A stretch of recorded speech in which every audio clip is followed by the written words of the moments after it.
So today, a bit of positive news. The UK announces a climate emergency. I got this article from phys.org again.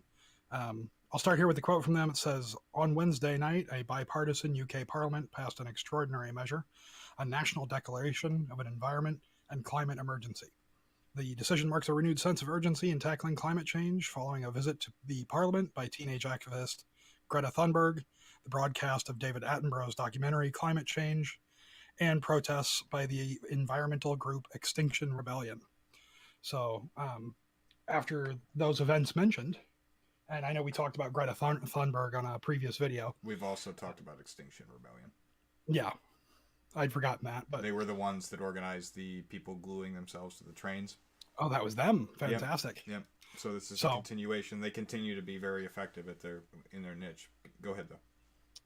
Yeah, no. So the greater point I was trying to make is that this represents a really good step forward as far as climate policy and governments are concerned. And they're the first major government I'm aware of that has actually made like a substantive dedication like this. The article does talk a bit about how the term climate emergency is pretty vague and doesn't necessarily mean anything.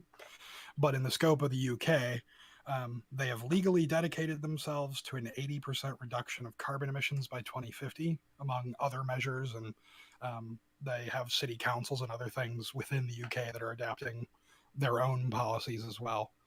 The problem I have ultimately is that the 80% reduction isn't enough. I brought you guys that earlier phys.org study where they had said we need to reclaim 30% of the Earth's surface and take other measures. By most standards, 2030 is the year where we need to make at least a 50% reduction, if not more, in carbon emissions and things of that nature, greenhouse emissions in general.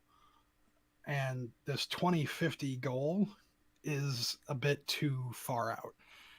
At that rate, I'm guessing they're not going to even meet a 40% or a 50% by 2030. That's the slow death of incrementalism. Yeah. So hopefully the protests and the other things will continue and we can get more stringent policies. But at least in the terms of the UK, there's that. And then also the article said that the climate emergency sort of puts their government on a war footing, is the way they put it. So that in the future, any future policies, redundant, but any policies they put forward in the future, they will try to take into consideration climate impacts and things of that nature. So this emergency standing actually will have an impact on future legislations, whereas before they would just pass it with almost no consideration about climate effects. Now it's supposed to be a forefront concern. So yeah, I think that's pretty much where I stand. Is I think it's good, and I think we need more governments doing it. What do you think? Do you think we need something similar here in the U.S., or what would you like to see happen next? I think there's a lot of things that I could say on this topic. I'll start with, I think the danger here is that the U.S. would adopt this kind of attitude, and I think the funny thing is that if this choice on their part of this 2050 goal, if that was in response to Greta's speech, I don't know her name. Was it Greta Thunberg? Is that the name? Mm-hmm. Yeah. I don't know how to pronounce it. I was hesitant to try and. Yeah, I looked up the pronunciation. I looked up the pronunciation, and it is very difficult, and it sounds nothing like Thunberg. So I'm just pronouncing it very poorly within English because she's from Sweden, Finland. Were you going to say Sweetland? Yeah, she's from Sweetland. But suffice it to say, it's a Finnish or a Scandinavian language, and I can't do it. So I said Thunberg. Anyway, so I could say a lot on this topic. And so the first sort of port of call, I think, is that if this is in response to that speech, Greta's words, she was specifically saying, you can't do something exactly like what they then did, which is, we're telling you we're going to fuck this up if we don't make these changes in about 10 years. And they said, all right, we'll do it in 30. We're not having a fucking negotiation. The world is gonna die.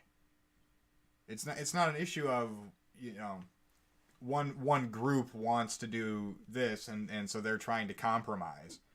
And so I'm worried that the United States might adopt that type of response, because reducing it in 30 years is not radical.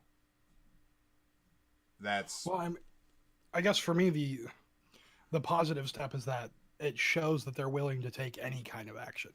I think we still need to push, we still need to protest, but up until now, the general, political response has been like, yeah, we get it. You like the environment, but like we really want oil.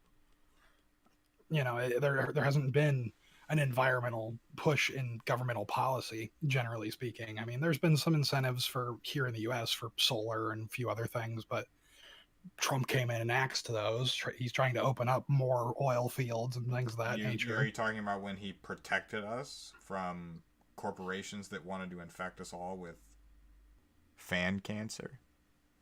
Oh yeah, I forgot about that. Yeah, so hail Caesar. I mean, Trump. Like darker over here. Go ahead. That was basically, all I had to say was that I think it is positive, but it's not enough. I think I would rather see the legislation than have them continue in just sort of a status quo position.